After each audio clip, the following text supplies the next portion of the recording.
अस्सलाम वालेकुम स्टूडेंट्स। आज हम पढ़ेंगे physics class 10 chapter number 11 sound का topic number 2 sound requires material medium for its propagation.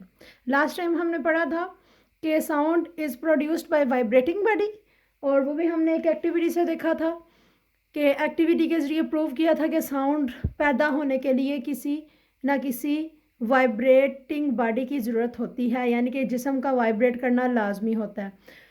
आज हम अपनी एक्टिविटी में देखेंगे कि साउंड को गुजरने के लिए, प्रोपोगेशन के लिए, साउंड की अशात के लिए भी किसी मीडियम की ज़रूरत होती है।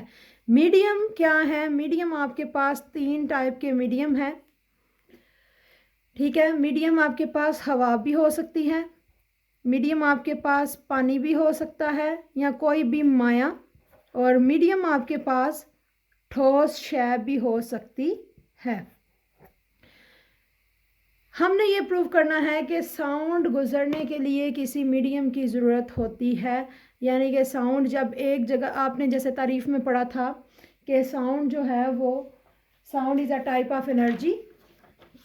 आपने साउंड की डेफिनेशन में क्या पढ़ा था? Sound is a type of energy which is produced by vibrating bodies and travel in the form of pressure waves from one place to another place.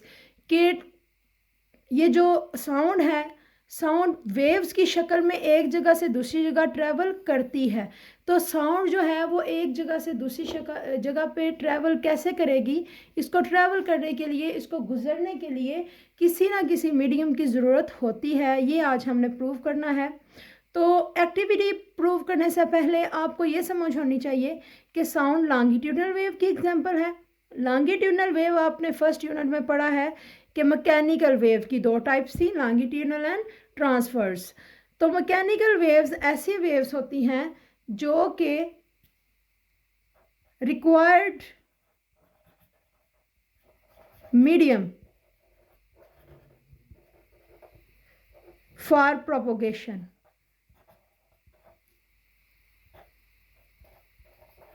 के मैकेनिकल वेव्स कैसी साउंड्स हैं, या mechanical wave ऐसी waves हैं जो कि गुजरने के लिए मीडियम चाहती हैं, या जिनके गुजरने के लिए मीडियम रिक्वायर्ड होता है।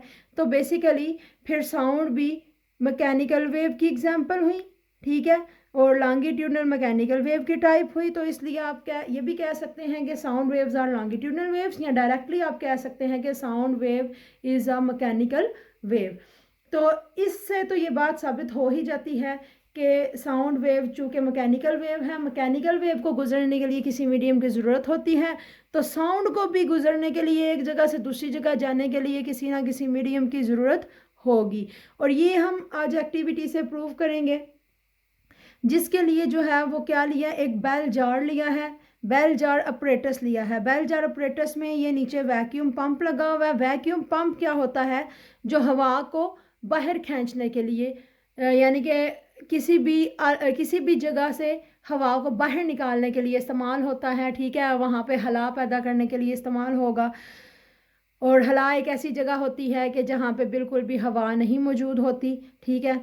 और ये इसके अंदर एक इलेक्ट्रिकल बेल है, जिसको आप घंटी भी कह सकते हैं। आमतौर पर आपने घरों में देखा होगा कि डोर बेल जो है वो इलेक्ट्रिकल बेल ही होती है। जब आप स्विच ऑन करते हैं तो बेल बजना शुरू हो जाती है, और जिसकी आवाज़ पूरे घर में गूंजती है, ठीक है। ये उसी तरह की कह लें कि एक इलेक्ट्रिकल बेल है, और ये एक जो है वो शीशे का जार होगा। बेल जार के अंदर हमने इस इलेक्ट्रिकल बेल को फिट करना है, और ये जो है वो इसकी 2 तारें, सप्लाई जो है पावर सप्लाई के ज़रिए हम इसको, पावर सप्लाई के साथ हम इन तारों को और बेल जार को, इलेक्ट्रिकल बेल को तारों के ज़रिए अटैच कर देंगे। पावर सप्लाई जो है ये क्या है? ये आपका स्विच है, जिसको आप ऑन या ऑफ़ करेंगे तो ये बेल जो है वो वाइब्रेट करेगी और साउंड प्रोड्यूस करेगी। चूँकि ये इलेक्ट्रोमैग्नेटिक वेव्स नहीं हैं, ठीक है। इलेक्ट्रोमैग्नेटिक वेव्स कौन सी होती हैं? जिनको गुजरने के लिए किसी मीडियम की ज़रूरत नहीं होती, जो हवा में से भी गुजर सकती हैं, स्पेस में से गुजर जाती हैं, ठीक है। तो लेकिन ये जो है वो साउंड वेव्स मैकेनिकल वेव हैं, जिनको गुजरने के लिए एक मीडियम की ज़रूरत होती है, ठीक है। हमने क्या किया, एक बेल जार लिया है, एक प्लेटफॉर्म के ऊपर उस बेल जार को रख दिया है, बेल जार ऑपरेटर्स लिया है। अब हम क्या करेंगे, इलेक्ट्रिकल बल्ब, ये पावर सप्लाई से स्विच ऑन करेंगे तो आपको बेल की आवाज़ सुनाई देगी। बेल की आवाज़ सुनाई देगी तो आप इससे ये नतीजा निकालेंगे, चूँकि इस जार के अंदर से हमने हवा बाहर नहीं निकाली हुई। आप आमतौर पर एक बॉटल भी घर में इस्तेमाल करते हैं, ठीक है, तो उस बॉटल के अंदर भी हवा मौजूद होती है।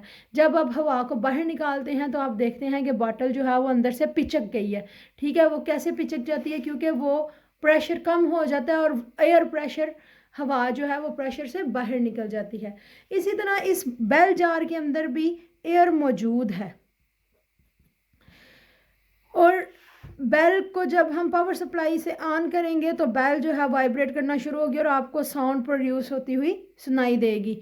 लेकिन जैसे ही इस वैक्यूम पंप के ज़रिए हम हवा को बाहर निकालेंगे, जब हवा को बाहर निकालेंगे तो ये बेल जार जो है वो यहाँ से एयर ख़त्म हो जाएगी और यहाँ पे क्या बन जाएगा, स्पेस। स्पेस आप किस चीज़ को, जगह को कहते हैं जहाँ पे हवा मौजूद नहीं होती, जिसको आप हला भी कहते हैं उर्दू में, ठीक है। जैसे ही इस पूरे बेल जार के अंदर से हवा बाहर निकल आती है वैक्यूम पंप के ज़रिए, अब आप स्विच को ऑन करके देखें, ठीक है, या स्विच को ऑन ही रहने दें और देखें आहिस्ता आहिस्ता हवा बाहर निकलती जा रही है और आपको बेल की आवाज़ भी कम होती हुई सुनाई दे रही है।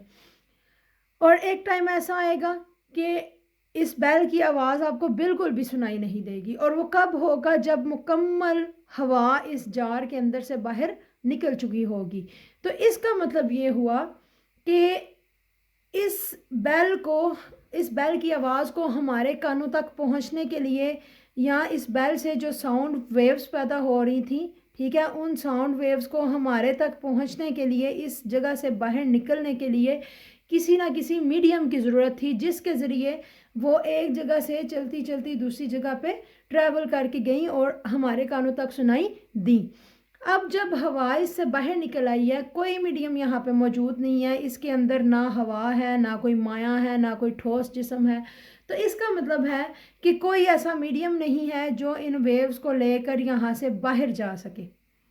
जब ये वेव्स इस जार से बाहर नहीं जाएंगी तो हमें साउंड वेव्स हमारे कानों तक नहीं आएंगी और हमें साउंड जो है वो सुनाई भी नहीं देगी। इससे फिर ये साबित होता है, इसका रिज़ल्ट क्या निकलता है कि sound wave required medium for their propagation. Sound required medium, और ये मीडियम जो है वो किसी भी किस्म का हो सकता है। मीडियम जो है वो आपकी एयर भी हो सकती है, मीडियम जो है वो लिक्विड भी हो सकता है, पानी में से भी आपको आवाज़ सुनाई दे सकती है। जैसे कि अभी हम एक और एक्टिविटी करते हैं, ठीक है, ये आपके सामने एक प्रैक्टिकल होगा। ये एक ग्लास है, ग्लास में पानी है, ठीक है। अब देखेंगे कि इसके अंदर से मैं इसको वाइब्रेट करना शुरू हो गई हूँ, तो इसकी देखिए पानी में आपको शायद क्लियरली नज़र ना आ रहा हो, इस पानी में वेव्स पैदा होना शुरू हो गई हैं। वेव्स पैदा होना शुरू हुई हैं तो आपको आवाज़ भी सुनाई दे रही है। और ये वेव्स पैदा, ये क्या है, ये पानी जो है यहाँ पे क्या है, अब हमारे पास वाटर जो है, अब देखें ये वेव्स पैदा हो रही हैं और पानी जो है, मैंने पेंसिल बाहर निकाल ली लेकिन पानी अभी तक वाइब्रेट कर रहा है। ये पानी वाइब्रेट जो कर रहा है, ये वेव्स पैदा हो रही हैं, वाटर वेव्स, ठीक है। तो ये साउंड वेव्स भी यहाँ पे पैदा होंगी और वाटर वेव्स भी, लेकिन आवाज़ हम तक जो है वो साउंड वेव्स तक वेव्स के ज़रिए आएगी।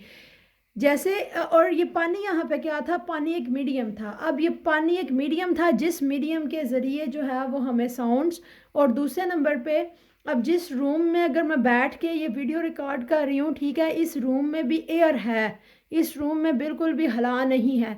तो ये पानी की जो वेव्स पैदा हुई हैं, ठीक है, या साउंड वेव्स जो पैदा हुई हैं, ये एक मीडियम में पैदा हुई हैं। और अगर मैं हवा में जो है वो ये वाइब्रेट करती हूँ तो मुझे इसकी कोई आवाज़ सुनाई नहीं दे रही, लेकिन जैसे ही इसको मैंने ग्लास के पानी में ऐसे ऐसे हिलाया तो वेव्स पैदा हुई और मुझे इसकी आवाज़ भी सुनाई दी, ठीक है। तो इसका मतलब है कि पानी की वेव्स में वो साउंड प्रोड्यूस हुई और वहाँ से फिर एयर की वेव्स में, एयर में, हवा जो मीडियम है, वहाँ से साउंड वेव्स ट्रैवल करती करती जो है वो मेरे कानों तक आई, ठीक है, और मुझे सुनाई दी। तो इसी तरह आप कह सकते हैं कि साउंड वेव्स को गुजरने के लिए किसी ना किसी मीडियम की ज़रूरत होती है। और चाहे वो पानी हो यानी कि लिक्विड हो, चाहे वो एयर या गैस हो, चाहे वो ठोस कोई सॉलिड चीज़ हो, मीडियम किसी भी तीनों किस्म के हो सकते हैं। हाँ, तीनों मीडियम्स में जो है वो इसकी स्पीड डिफरेंट हो सकती है, आवाज़ कम या ज़्यादा हो सकती है। हो सकता है हवा में आपको ज़्यादा ऊंची आवाज़ सुनाई दे या कम सुनाई दे। जब आप किसी लिक्विड का इस्तेमाल करके आवाज़ एक जगह से दूसरी जगह पहुंचाना चाह रहे हैं तो आपकी साउंड जो है वो डिफरेंट हो सकती है, ठीक है, उसकी स्पीड या कह लें कि साउंड लेवल कम या ज़्यादा हो सकता है। इसी तरह जब आप किसी ठोस के ज़रिए, ठोस क्या हो सकता है, आपने देखा होगा कि बचपन में बच्चे क्या करते थे, एक ग्लास ले लें या कोई डिब्बा ले लें, डिब्बे के साथ डोरी बांध लें और दूसरी साइड में भी एक डिब्बा ले लेते थे ग्लास टाइप का, ठीक है, एक साइड से बोलता था कोई बच्चा और दूसरी साइड से सुनाई देता था। तो ये क्या है, ये एक सॉलिड चीज़ है, ठीक है, ये अगर रस्सी आप कहें तो ये सॉलिड है। तो सॉलिड चीज़ के ज़रिए आपके पास आवाज़ एक जगह से दूसरी जगह ट्रैवल कर रही है। तो इस सॉलिड मीडियम में इसकी स्पीड डिफरेंट हो सकती है, साउंड लेवल कम या ज़्यादा हो सकता है।